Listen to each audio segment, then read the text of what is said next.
नमस्कार प्यारे मित्रों, हिंदी दर्शन यूट्यूब चैनल पर आप सभी का हार्दिक स्वागत और अभिनंदन है।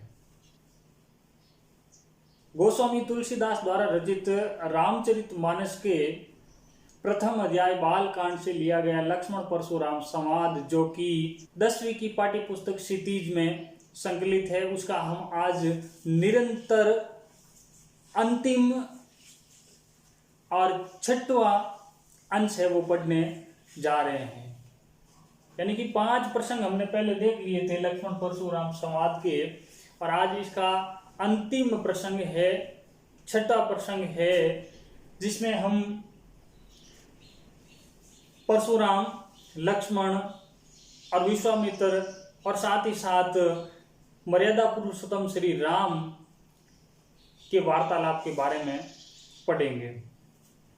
इससे पहले का अंश हमने देखा था, 5वां अंश हमने पढ़ा था कि उसके अंतिम में भी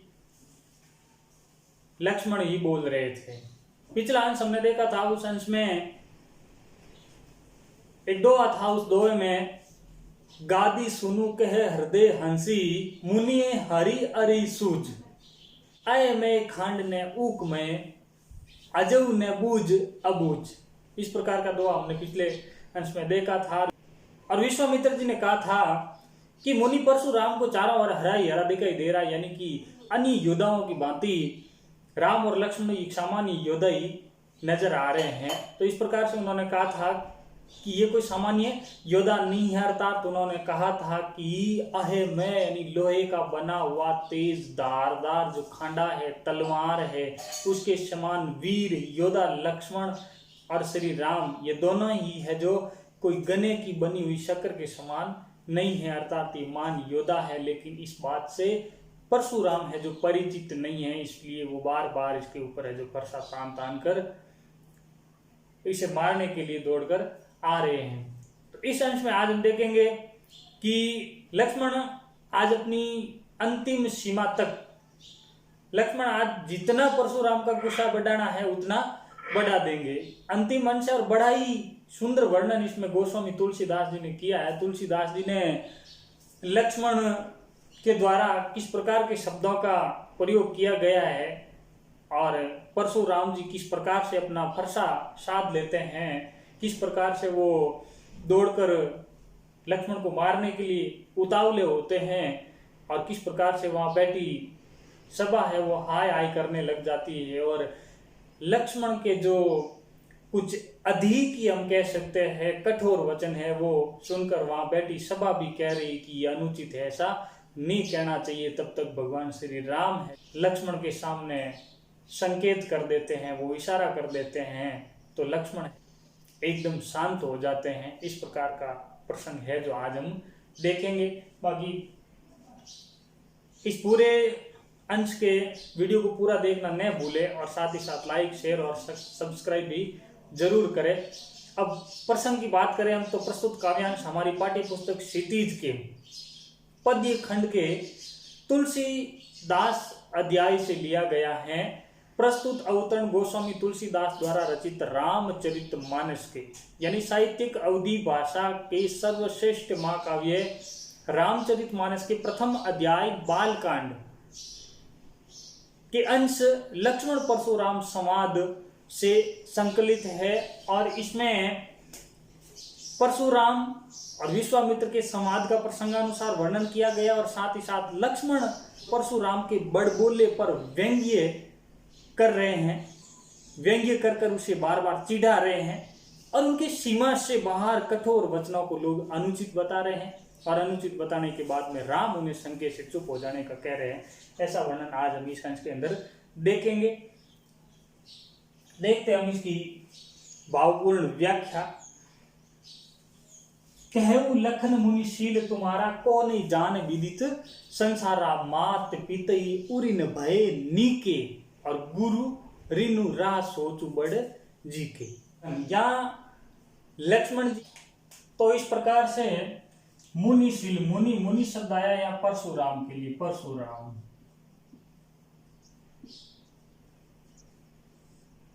शील यानी व्यवहार, स्वभाव, स्वभाव तुम्हारा, कहो नहीं, कोई नहीं, कौन नहीं, कहो नहीं यानी कौन नहीं, को का अर्थ हो जाएगा कौन, और नहीं जान का अर्थ होता जानता, विदित, विदित यानी ज्ञात, विदित का अर्थ है ज्ञात, और संसार यानी यहाँ परशुराम जी के वचन सुनकर लक्ष्मण परशुराम जी से कहने लगते हैं कि हे मुनि, आपके शील स्वभाव के बारे में कौन नहीं जानता है, संपूर्ण संसार जानता है, संपूर्ण संसार है जो आपसे परिचित है। आपके स्वभाव के बारे में आप कितने दया करने वाले हैं, आप कैसे स्वभाव के हैं, उस अपने शील स्वभाव के बारे में कौन नहीं जानता, ये सारा संसार जानता है, पूरे संसार को ज्ञात है। लक्ष्मण जी परशुराम से कहने लगे कि हे मुनि, आपके शील स्वभाव के बारे में कौन नहीं जानता, ये सारा संसार आपसे परिचित है, सारे संसार को आपके बारे में ज्ञात है। किस चीज के बारे में? माता पितई उरिन भय नीके, माता पिता, माता है और पिता यानी माता और पिता, उरिन, उरिन यानी ऋण से मुक्त,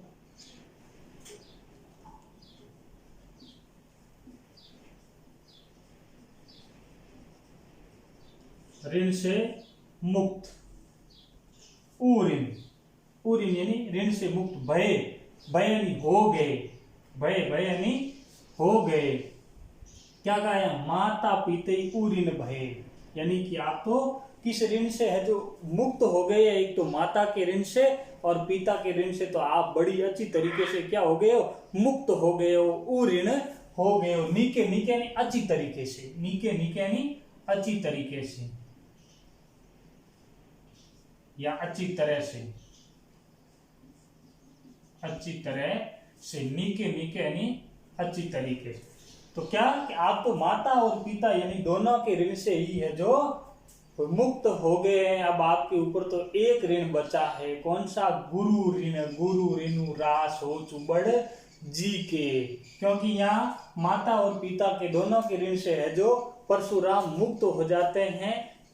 माता के ऋण से तो उस समय मुक्त हो जाते हैं जब ऋषि जमदग्नि के कहने पर परशुराम जी अपनी माता का सिर काटकर उस ऋण से मुक्त हो जाते हैं। इसे यहाँ तुलसीदास जी ने इस प्रकार से वर्णित किया है। और आगे कहते हैं कि अपने पिता के ऋण से वो इस प्रकार उऋण हो जाते हैं कि जब अपनी कामधेनु गाय जब छीनी जाती है तो उस समय सहस्त्रबाहु की 1000 भुजाएं काटकर उसका वध किया था, तो उस समय वो अपने पिता के ऋण से उऋण हो जाते हैं। और अब आप कौन से ऋण की बात करोगे? अब आप किस ऋण को उतारने की कोशिश करोगे? अब आपके ऊपर कौन सा सबसे बड़ा ऋण है? गुरु ऋण, यानी कि गुरु का जो ऋण है वो सोच उबड़ जी के, जी के का अर्थ हो जाएगा हृदय में,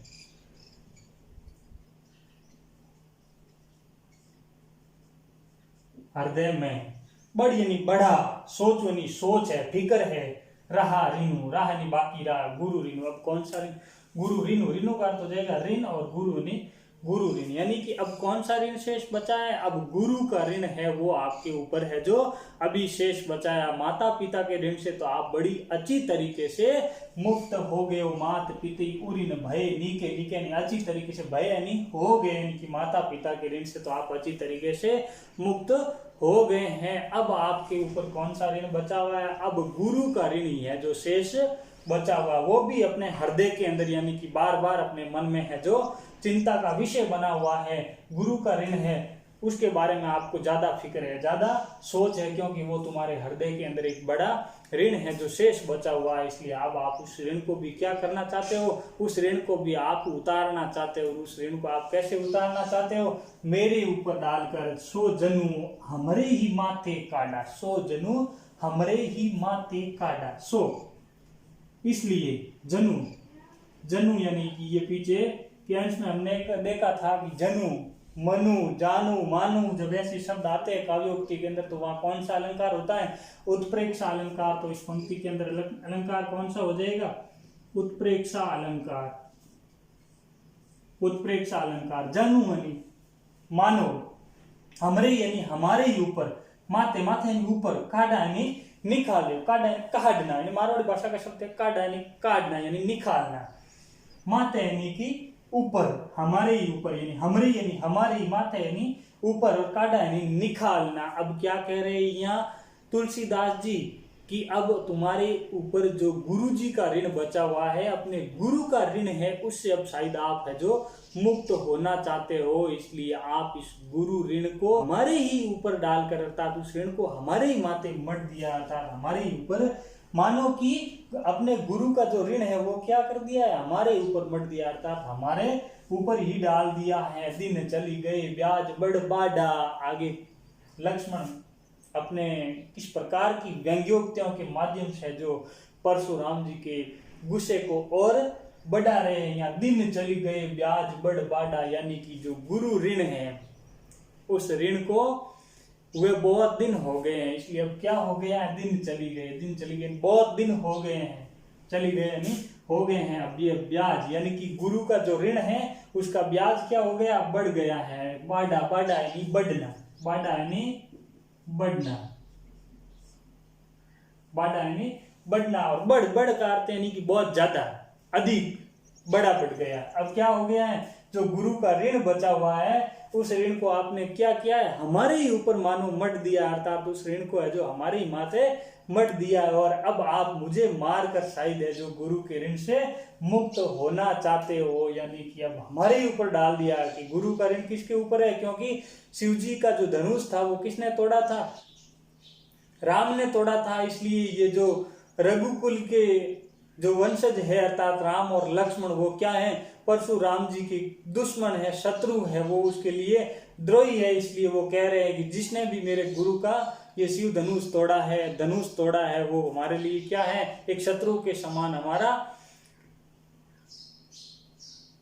एक दुश्मन है, वो अपराधी है, इसलिए वो क्या कर रहे हैं, अब उसके ही ऊपर जो गुरु जी का ऋण है वो बढ़ना चाहते हो। यहाँ लक्ष्मण व्यंग्य शब्दों में कहते हैं कि अब आप है जो गुरु का ऋण है वो हमारे ही माथे मट दिया, और अब शायद मुझे ऐसा लग रहा है कि उस गुरु के ऋण को उतारने के लिए, अर्थात गुरु ऋण से मुक्त होने के लिए आप क्या करोगे, अब मुझे ही मारोगे। अब वो आगे कहते हैं कि इसलिए अब गुरु का ऋण तो वे बहुत दिन हो गए, इसलिए दिन चली गए, यानी कि बहुत दिन हो गए, ब्याज बढ़ बाड़ा। अब शायद है जो गुरु के ऋण का ब्याज भी है वो भी क्या हो गया है, बहुत बढ़ गया होगा, इसलिए अब उस ऋण का हिसाब हमसे तो होगा नहीं, क्योंकि ऋण के या ब्याज का या पैसे की बात कर रहे हैं यहाँ लक्ष्मण, लेकिन या पैसों की तो कोई बात ही नहीं है, लेकिन वो व्यंग्य में परशुराम जी का गुस्सा है वो चरम सीमा तक पहुंचाने की कोशिश कर रहे हैं। यहाँ बार बार अपनी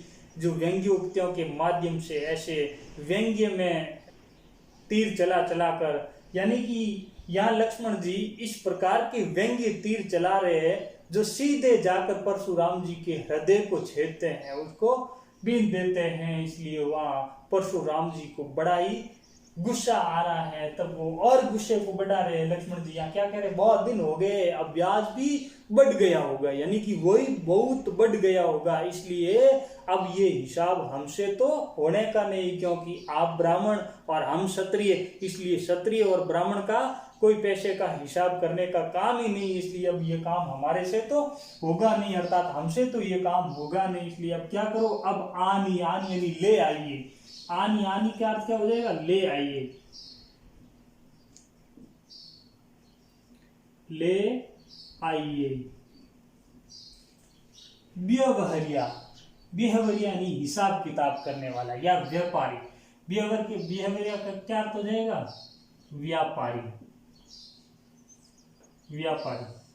या हिसाब किताब करने वाला, बोली यानी बुलाकर। तो अब क्या करेंगे, हमसे तो ये हिसाब होगा नहीं, इसलिए आप अब ऐसा कीजिए कि किसी हिसाब किताब करने वाले को बुलाकर ले आइए, ताकि हमारे इस गुरु ऋण का जो ब्याज बढ़ा हुआ, ब्याज क्या, चक्रवर्ती ब्याज वो बढ़ा हुआ वो है जो अब हिसाब कर देगा। कौन करेगा, कोई हिसाब किताब करने वाले को आप बुला लीजिए, ताकि वो हमारा ये हिसाब कर देगा, और वो हिसाब कर देगा तो तुरंत देव मैं थैली खोली, तो मैं क्या कर दूंगा, तुरंत थैली खोल कर है जो ये गुरु ऋण चुका दूंगा, तुरंत यानी तुरंत, हाथों हाथ देव यानी दे दूंगा मैं, थैली यानी थैली, खोल यानी खोल कर, तो मैं क्या कर दूंगा, अगर आप किसी हिसाब किताब करने वाले को बुला कर लाओगे तो वो हमारा हिसाब कर देगा, अर्थात गुरु ऋण का जो जितना ब्याज बढ़ा हुआ है उसका वो हिसाब कर देगा।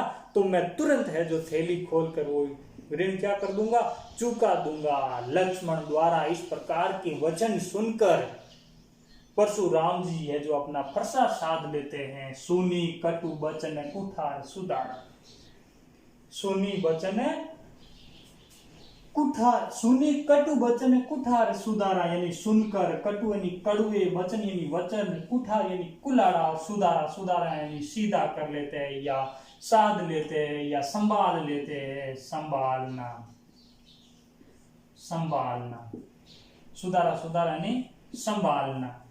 तो परशुराम जी क्या करते हैं, ऐसे कटु वचन सुनकर, लक्ष्मण जी के ऐसे कड़वे वचन सुनकर, ऐसे कटु वचन सुनकर वो क्या कर लेते हैं, अपना है जो फरसा संभाल लेते हैं, अपना फरसा हाथ में ले लेते हैं। हाय हाय सब सभा पुकारी, और अपने हाथ में फरसा लेकर वो लक्ष्मण जी की और मारने के लिए उद्यत होते हैं। तभी वहां बैठी, वहां विराजित सारे ही सभा के लोग थे, हाय हाय सब सभा पुकारे, यानी कि हाय हाय करने लगे, वो हाहाकार करने लगे, क्योंकि उस सभा को ऐसा लगने लगा कि अब परशुराम जी है जो लक्ष्मण को नहीं छोड़ेंगे, अब वो मार देंगे। इसलिए उन्होंने रक्तपात होने के भय के कारण उन्होंने क्या किया, हाय हाय करना शुरू कर दिया कि अरे रुको रुको, ऐसा मत करो, यानी कि अब परशुराम जी जो लक्ष्मण को मार देंगे। यानी कि यहाँ ध्यान देने योग्य हाय हाय पुनरुक्ति प्रकाश अलंकार का बड़ा ही सुंदर प्रयोग हुआ है। और साथ यहाँ सब सभा पुकारा, सब सभा, और सभा में से वर्ण की आवृत्ति हो गई, इसलिए अनुप्रास अलंकार हो गए। यानी कि पुनरुक्ति प्रकाश अलंकार तो है ही, और साथ ही साथ अनुप्रास अलंकार का भी प्रयोग हुआ है। और पहले हमने यहाँ देखा था जनु शब्द आया था, इस जनु शब्द के अंदर उत्प्रेक्षा अलंकार का सुंदर प्रयोग हुआ था इस प्रकार से। यानी कि ये अंश हम ऐसा कह सकते हैं कि अति महत्वपूर्ण है, और अति महत्वपूर्ण अंश के अंदर है जो हम नए नए अलंकार भी देखते चल रहे हैं। साथ ही साथ हाय हाय शब्द के अंदर पुनरुक्ति प्रकाश अलंकार हो गया, और अनुप्रास अलंकार की तो कोई कहने की बात ही नहीं, क्योंकि जहां काव्योक्ति में कोई अलंकार नहीं होगा, किसी प्रकार का कोई अलंकार नहीं आएगा, वह अनुप्रास अलंकार तो आएगा ही, क्योंकि पूरी पंक्ति में कहीं न कहीं एक शब्द की, एक वर्ण की आवृत्ति तो हो जाएगी। और जब एक ही वर्ण काव्योक्ति में जब एक से अधिक बार आ जाएगा तो वह अनुप्रास अलंकार हो जाएगा। इसलिए शब्द सभा के अंदर से वर्ण की आवृत्ति होगी, इसलिए अनुप्रास अलंकार हो गया। और हाय हाय शब्द में पुनरुक्ति प्रकाश अलंकार हो गया। यानी कि इस प्रकार से जब परशुराम जी लक्ष्मण के कटु वचन सुनकर है जो उसे गुस्सा आ जाते हैं, इसलिए वो अपने हाथ में अपना फरसा साध लेते हैं, अपने फरसे को सीधा कर लेते हैं और लक्ष्मण की और प्रहार करने के लिए वो उद्यत होते हैं। तभी वहां विराजित सारी सभा है जो हाय हाय करने लग जाती है और वो पुकारने लग जाती है, ऐसा मत करो, भृगुबर परशु देखा वो मोही। तब लक्ष्मण जी पुनः बोलते हैं, और इतने में लक्ष्मण जी अभी तक चुप नहीं हुए हैं, वो अभी तक चुप नहीं हुए, और वो बोले कि हे भृगुवंशी, भृगुवर यानी भृगु ऋषि के वंश का व्यक्ति, यानी कि भृगु ऋषि के वंश का व्यक्ति कौन, परशुराम। या भृगुवर शब्द आया है परशुराम के लिए, किसके लिए, परशुराम के लिए। तो इस बात को भी नोट कर लेना कि भृगुवर शब्द आया है परशुराम के लिए। तो वो आगे कहते हैं लक्ष्मण, यानी कि इतने में अभी लक्ष्मण चुप नहीं हुए, और वो बोले कि हे भृगुवंशी, आप मुझे बार बार परशु ने अपना फरसा दिखा रहे हो, मोहिनी मुझे आप अपना फरसा बार बार दिखा रहे हो, बार बार अपना फरसा दिखा रहे हो, बार बार अपना फरसा तान रहे हो, और आप मुझे क्या डराना चाहते हो, बार बार अपना फरसा दिखा कर क्या तुम मुझे डराना चाहते हो। मैं विप्र, आगे लक्ष्मण जी क्या कह रहे हैं, विप्र, महत्वपूर्ण बात, विप्र यानी ब्राह्मण, विप्र यानी ब्राह्मण। हमने पिछले अंश में भी पढ़ा था विप्र, यानी कि वहां हमने देखा था महिषुर यानी धरती के देवता, अर्थात कौन, ब्राह्मण। सुर, महिषुर, हरिजन, अरु, गाय। महिषुर आया था वो ब्राह्मण के लिए आया, और या विप्र शब्द आया वो भी ब्राह्मण के लिए आया। विचारी यानी समझकर, विचार कर बचू यानी बचाता रहा हूं नृपद्रोही यानी राजा के शत्रु। और आगे वो क्या कह रहे हैं लक्ष्मण जी, अभी भी शांत नहीं हुए, अभी भी वो बोल रहे हैं, और हे भृगुवंशी, हे परशुराम, आप मुझे फरसा दिखाकर डराना चाहते हो। मैं आपको ब्राह्मण समझकर क्या कर रहा हूं, बार बार लड़ने से बचा रहा हूं, बार बार मैं तुम्हें बचा रहा हूं। हे राजा के शत्रु अर्थात हे राजाओं के शत्रु, मैं तुम्हें बार बार क्या कर रहा हूं, अभी तक युद्ध करने से, बार बार लड़ने से बचा रहा हूं, यानी कि मैं आपसे भी बच रहा हूं और आपको भी बचाता रहा हूं, क्योंकि मैं आपको क्या समझ रहा हूं, ब्राह्मण समझ रहा हूं। क्योंकि ये क्षत्रियों का काम नहीं है कि ब्राह्मण के ऊपर हाथ उठाए, तो मैं ब्राह्मण समझकर, विप्र समझकर है जो आपको बार बार युद्ध करने से बचा रहा हूं। मिले ने कबू सुबट रन गाड़े, और आगे लक्ष्मण जी है जो बड़ी अभद्र शब्द में, यानी कि इस प्रकार की, हमेशा कह सकते हैं कि इस प्रकार के शब्द है जो लक्ष्मण को नहीं कहना चाहिए, लेकिन लक्ष्मण या अभद्र वचन कहते हुए क्या कह रहे हैं, मिले नहीं, मिलना नहीं, कबू यानी कभी नहीं, सुभट, सुभट का अर्थ होता है अच्छा योद्धा, सुभट, सुभट यानी कि अच्छा योद्धा।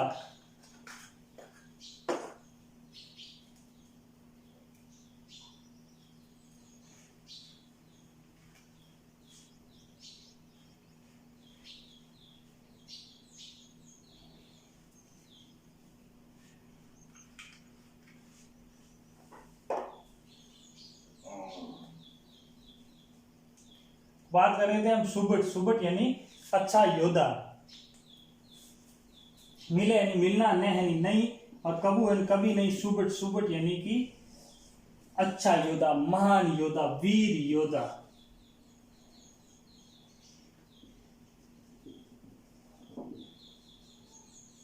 वीर योद्धा या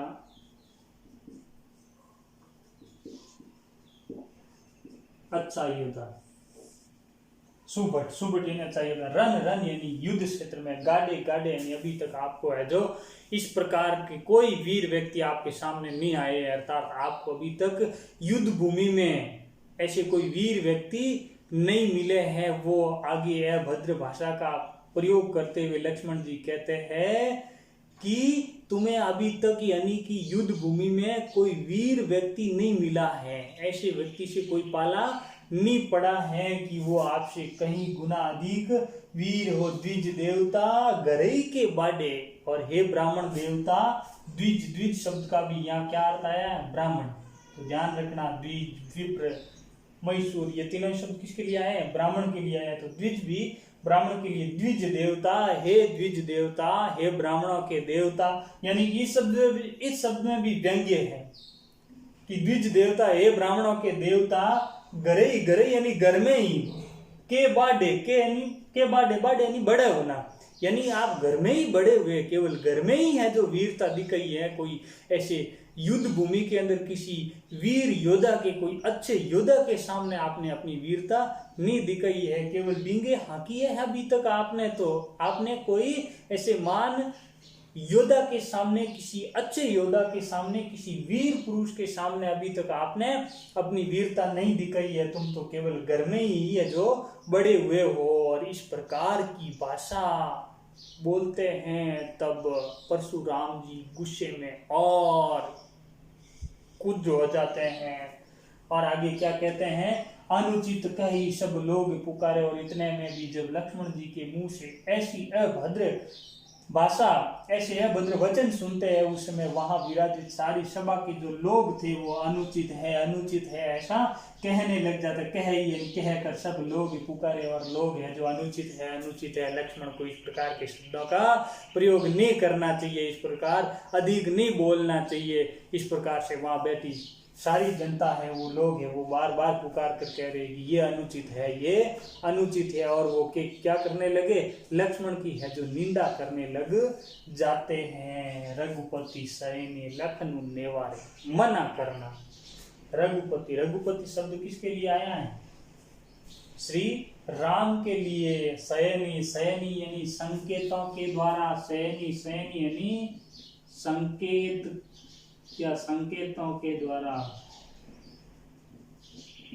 संकेतों द्वारा। लखनऊ यानी लक्ष्मण को, नेवारे, नेवारे यानी मना कर देते हैं। और इतने में भी मर्यादा पुरुषोत्तम श्री राम जब वहाँ ऐसे वचन है जो लक्ष्मण के मुंह से बोलते समय सुनते हैं, तो इतने में भी वो है जो अपने इशारों से ही लक्ष्मण को क्या कर देते हैं, मना कर देते हैं। क्योंकि लक्ष्मण केवल रुकने वाला है, तो वो किसके कहने पर रुकने वाला है, वह व्यक्ति एक ही है, और वो है मर्यादा पुरुषोत्तम श्री राम। क्योंकि लक्ष्मण और किसी की नहीं मानता है, केवल मानता है तो अपने भ्राता श्री राम की ही मानता है। और भगवान श्री राम ने जब उसे कह दिया है तो अपना पैर उठाया हुआ भी वो अपनी धरती पर नहीं रखते, यानी कि अपने कदम को उठा हुआ कदम देखकर वो आगे नहीं रखते, यानी कि एक पैर भी वो आगे नहीं धरते हैं। तो इस प्रकार से जो भगवान श्री राम लक्ष्मण को इशारों में जो समझा देते हैं, उसे मना कर देते हैं। और इतने में लक्ष्मण है जो एकदम क्या हो जाते हैं,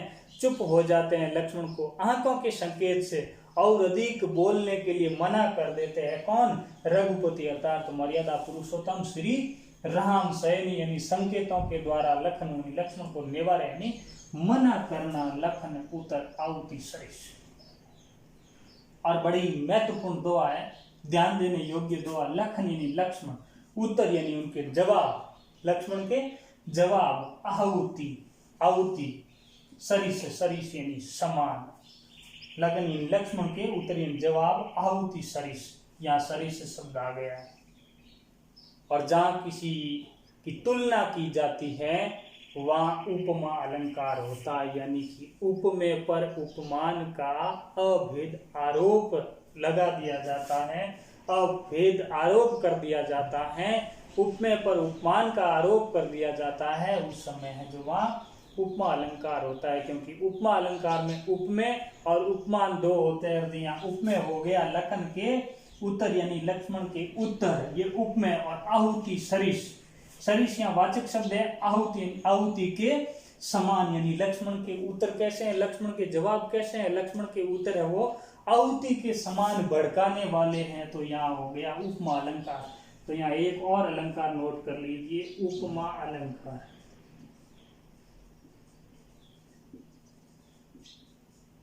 उपमा अलंकार, भृगुबर कोप कृशानु, भृगुबर यानी परशुराम, हमने पीछे देखा था। कोप यानी क्रोध, गुस्सा। कृशानु का अर्थ होता अग्नि, कृशानु यानी अग्नि, कोप यानी क्रोध या गुस्सा। भृगुबर कोप कृशानु, और अगली पंक्ति में अलंकार भी क्या हो जाता है, परिवर्तन हो जाता है। भृगुवर यानी परशुराम, कोप कृशानु, और भृगुवर का जो गुस्सा है वो किसके समान है, अर्थात परशुराम का गुस्सा है वो किसके समान है, अग्नि के समान, यानी कि परशुराम जी का गुस्सा अग्नि रूपी बताया गया है। तो इसमें रूपक अलंकार हो जाएगा। यहाँ कौन सा अलंकार हो जाएगा, रूपक अलंकार, क्योंकि या परशुराम जी के गुस्से को अग्नि रूपी बताया गया है, और अग्नि रूपी गुस्से में है जो लक्ष्मण के आहुति के समान जो वचन है वो डाले जा रहे हैं, अर्थात उसकी आहुति दी जा रही है। तो यहाँ तो हो जाएगा उपमा अलंकार और यहाँ हो जाएगा रूपक अलंकार, क्योंकि भृगुबर यानी परशुराम जी के क्रोध रूपी अग्नि में लक्ष्मण जी के आहुति के समान जो वचन है वो बताए गए हैं। इसलिए यहाँ दोए की पहली, यानी कि यहाँ दोए में 4 चरण होते हैं, 13-11 के क्रम में मात्राएं होती है। 4 चरण होते हैं, 1, 3, 2 और 4, यानी कि पहले और तीसरे चरण में 13-13 मात्राएं होती है, दूसरे और चौथे चरण में 11-11 मात्राएं होती हैं। तो यहाँ दोहे का जो पहला चरण यानी लखन उत्तर आहुति सरिस, इसमें तो उपमा अलंकार है, और भृगुबर कोप कृशानु यानी कि इसके अंदर रूपक अलंकार है, क्योंकि यहाँ भृगुबर यानी परशुराम जी का गुस्सा है वो अग्नि रूपी बताया गया, इसलिए यहाँ रूपक और अग्नि रूपी गुस्से में है जो लक्ष्मण के आहुति के समान जो वचन है वो बताए गए हैं, इसलिए यहाँ उपमा अलंकार हो गया। अगली पंक्ति, बढ़त देह की जल सम बचन बोले रघुकुल बानु, और बढ़त यानी बढ़ते हुए, देह के देख कर, जल सम यानी समान, वचन और जल के समान वचन कौन बोल सकता है, क्योंकि यहाँ शांत वचन बोलने वाला किसे बताया गया है, श्री राम को बताया गया है, क्योंकि लक्ष्मण और परशुराम जी के वचन तो शांत हो ही नहीं सकते हैं। या श्री राम जी के वचन है वो शांत है। और इस प्रकार बढ़त देगी, यानी कि क्रोध रूपी अग्नि में है जो लक्ष्मण के द्वारा जो क्रोध रूपी अग्नि में लक्ष्मण के द्वारा आहुति के समान वचन बोले जा रहे थे।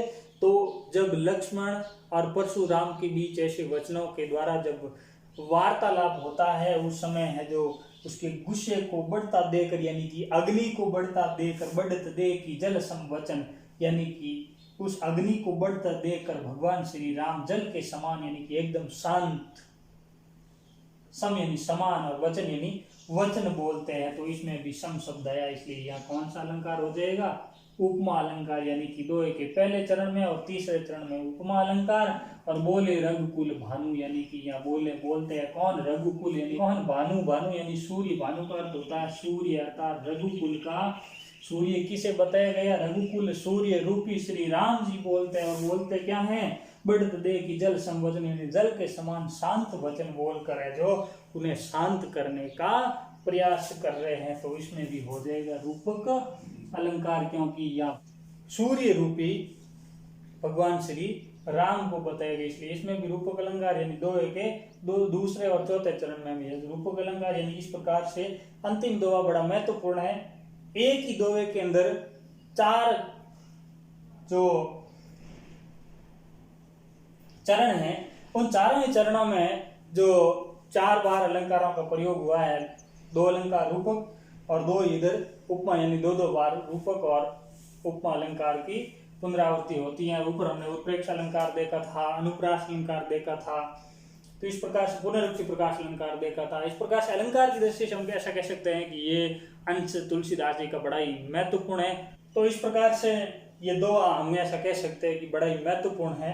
और इस दोहे में है जो क्रोध अग्नि को बढ़ते देकर है जो भगवान श्री राम जल के समान शीतल वचन बोलकर है जो परशुराम जी के क्रोध को शांत करने का प्रयास करते हैं। और इस प्रकार से ये अंश व्याख्या की दृष्टि से, और व्याख्या ही बड़ी शानदार तरीके से यहाँ हमने पूरी करने की कोशिश की। और इसके साथ ही हमारे इस अंश की, यानी कि तुलसीदास जी के द्वारा रचित जो रामचरितमानस का प्रथम अध्याय बाल कांड, और बाल कांड में भी लक्ष्मण परशुराम संवाद जो संकलित था, उसके जो 6 अंश हमने यहाँ भाव विस्तार से देखे थे, उसको अर्थ की दृष्टि से देखा, अलंकारों की दृष्टि से देखा, और कहीं कहीं लोकोक्तियां और मुहावरे आए थे उनकी दृष्टि से देखा, रस की दृष्टि से देखा, हमने अलंकार की दृष्टि से देखा, और साथ ही साथ या गुण की दृष्टि से भी हमने देखा था, इसकी शैली की दृष्टि से, इसकी भाषा की दृष्टि से। यानी कि इस प्रकार से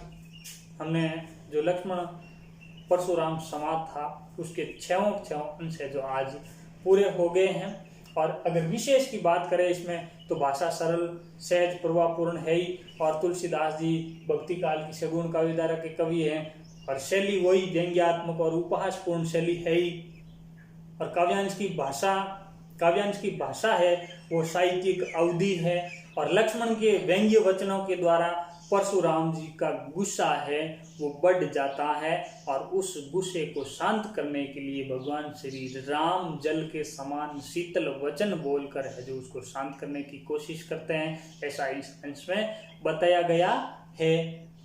और प्रस्तुत अंश में दोहा और चौपाई कोई छंद का प्रयोग हुआ है। बाकी अलंकार उपमा है, रूपक है, उत्प्रेक्षा है, पुनरुक्ति प्रकाश है और अनुप्रास है, आदि अलंकारों का यहाँ बड़ा ही सुंदर वर्णन किया गया।